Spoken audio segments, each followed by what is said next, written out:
आप सभी साथियों का हार्दिक स्वागत एवं अभिनंदन है।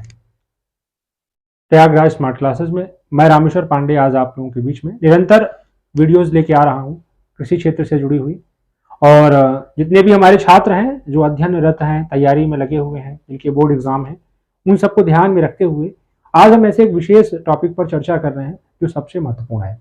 छोटे से बड़े एग्जाम तक में पूछा जाता है, वाइवा में भी और लिखित रूप में भी। दो विषय, soil fertility and soil productivity. इसको इस तरीके से लिया जाए कि ये जीवन में भी काम आता है। ठीक, सामान्य सी बात। और अगर हम बात करें मृदा उर्वरकता की, सॉइल फर्टिलिटी की, तो सॉइल फर्टिलिटी में हम पोषक तत्वों का आकलन करते हैं। किसका करते हैं? पोषक तत्वों के फलन का ही आकलन करते हैं। मृदा में आप सभी को जानकारी होगी कि 17 पोषक तत्व वर्तमान समय में रजिस्टर्ड हैं जो पाए जाते हैं, जिनका होना आवश्यक है। ठीक, उन्हीं तत्वों का जो मेजरमेंट है, जो फलन है, वो मृदा उर्वरकता यानी सॉइल फर्टिलिटी को दर्शाता है। अब हम बात करें मृदा उत्पादकता यानी सॉइल प्रोडक्टिविटी। सॉइल प्रोडक्टिविटी जो है को 3 कारकों के जो मैनेजमेंट के कॉम्बिनेशन है उसको दर्शाता है, जिसमें मृदा उर्वरकता यानी सॉइल फर्टिलिटी, प्रबंधन एवं जलवायु, तीनों का जो फलन है, तीनों के द्वारा जो अंतिम परिणाम मिल रहा है वो मृदा उर्वरकता यानी मृदा उत्पादकता यानी सॉइल प्रोडक्टिविटी कहलाती है। ध्यान आपको आ गया होगा। अगर दूसरे वे में अगर दोनों चीजें हम समझें तो ये है, हम सभी पढ़ रहे हैं, हम सभी पढ़ रहे हैं, ये हमारी फर्टिलिटी है।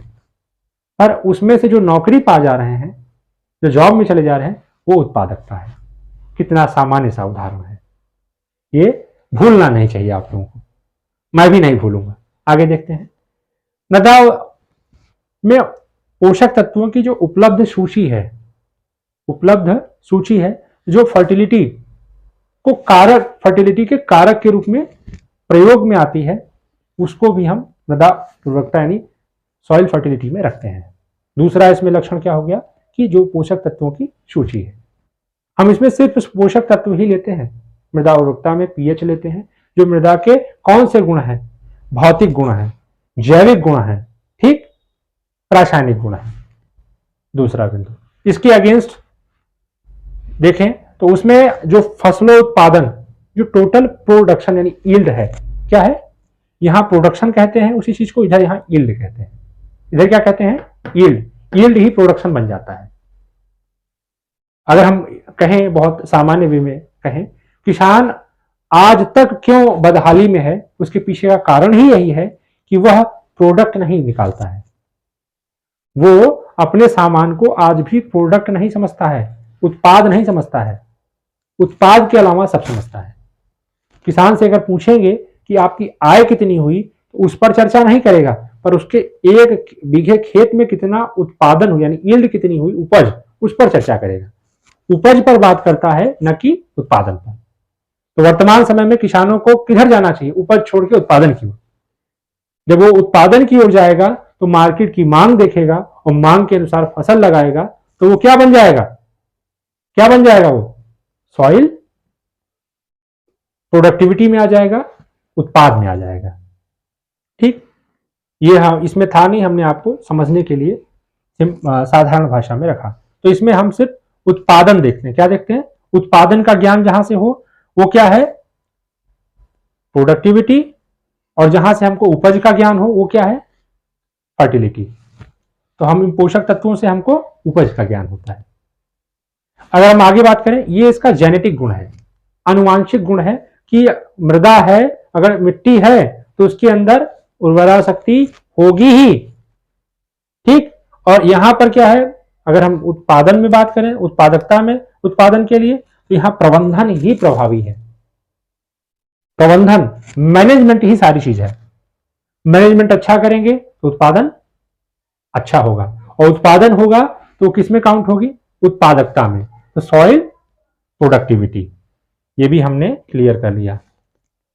अब हम अगले की अगर बात करें, ये इसमें प्रोडक्शन के कारक हैं। ये जो हमारा फर्टिलिटी है, ये उत्पादन का कारक है। उत्पादन का कारक है। अगर उपज नहीं होगी तो वो उत्पादन नहीं बनेगी, वो उत्पाद नहीं बनेगा। और वहीं अगर दूसरे तरफ देखें तो जितनी इधर क्रिया हुई हैं वो सभी उसकी आंतरिक क्रिया का एकात्मक रूप है, एक स्वरूप है। आपने जितनी मेहनत की खेती में सॉइल के साथ, और उसका एक परिणाम क्या चाहिए हमको? उत्पाद चाहिए। आपने गेहूं धान लगाया, कुछ भी लगाया, तो जो उससे हमको उत्पाद मिला, हमें सिर्फ मृदा प्रोडक्टिविटी में उससे मतलब है, न कि फर्टिलिटी से। ये भी आपको क्लियर हो गया होगा। अब सॉइल का एक गुण है फर्टिलिटी। हमने कहा था कि ये तो इसका जेनेटिक नेचर है। हर निश्चित मृदा का हर जलवायु में एक जैसा लक्षण होता है। कैसा होता है? एक जैसा लक्षण। कोई मृदा अगर राजस्थान में पाई जा रही है, ठीक, रेगिस्तान में, अगर उसका रंग लाल है, लाल मृदा है, तो आंध्रा में पाई जाएगी तो भी लाल होगी। कोई मृदा अगर महाराष्ट्र में काली मृदा है और वहां काला रंग है, उस प्रकार के गुण है, तो आपके यूपी में अगर काली मृदा कहीं है तो उसका भी रंग काला होगा। तो हर जलवायु में इसका समान रहते हैं, लक्षण समान रहते हैं, उसमें कोई अंतर नहीं आता है। किंतु जब हम प्रबंधन करते हैं तो उसमें परिवर्तन हो जाते हैं ना, प्रोडक्शन में चेंज आता है।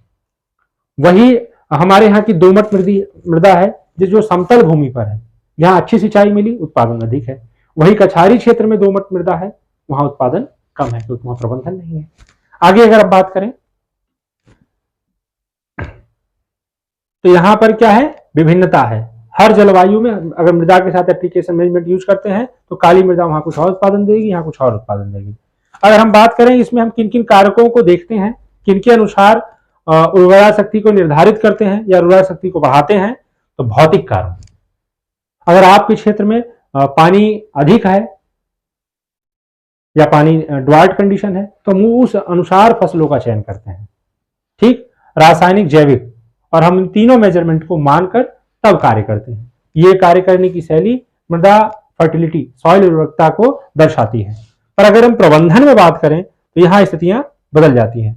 हम यहाँ उर्वरा शक्ति के अनुसार, जैसे हमको काली मृदा मिल गई और वो उसकी उसकी फर्टिलिटी कम है, तो हम ऐसी क्रॉप का चुनाव करेंगे, इस प्रकार की क्रॉप का चुनाव करेंगे जो उसकी फर्टिलिटी को बढ़ाए, जिससे उत्पादकता यानी प्रोडक्टिविटी को बढ़ाया जा सके। तो यहाँ पर जो कारक थे तीनों, यहाँ पर वो दशा हो जाती है, यानी भौतिक दशा कैसी है, भौगोलिक दशा कैसी है, उसके अगर इसका आकलन करें तो वो प्रोडक्टिविटी हो जाती है। उर्वरा शक्ति, सभी भूमि उर्वर नहीं हो सकती, सभी भूमि में प्रोडक्टिविटी नहीं हो सकती। पर अगर यहां बात करें तो जो भूमि उत्पादकता देती है वो सब क्या है? सब क्या है? प्रोडक्टिव है। जहां से हमें उपज हो रही है वो सभी मृदा क्या है? उत्पादकता दर्शाती है, यानी प्रोडक्टिविटी दर्शाती है। क्योंकि यहां पर एक मेन रोल मैनेजमेंट, आप ध्यान में रखिए। लोग कहते हैं कि आप अपना मैनेजमेंट कर लीजिए, आप शिखर तक पहुंच जाएंगे, यानी प्रबंधन कर लीजिए। अगर हम तीसरी बात करें, इसकी जांच फील्ड में होती है। बताओ, क्या हम फील्ड में फर्टिलिटी ज्ञात कर सकते हैं? क्योंकि इसके अंदर हमको तत्वों को देखना है। क्या आप मृदा में देखेंगे नाइट्रोजन ये रखा है, कार्बन ये रखा है, आयरन ये रखा है? ऐसा नहीं होता ना। तो इसकी जांच प्रयोगशाला में होती है। कहां होती है? प्रयोगशाला में। क्योंकि यह इस चीज की आत्मा है। और इसकी जांच कहां होती है? जलवायु के अनुसार खेत पर। इसमें प्रबंधन में जो काम करते हैं सिर्फ क्रॉप के उत्पादन को लेकर चलते हैं, क्रॉप के उत्पादन को। और यहां पर मृदा की लाइफ यानी मृदा के स्वास्थ्य को लेकर चलते हैं। एक शब्द और जोड़ना चाहेंगे यहां पर हम,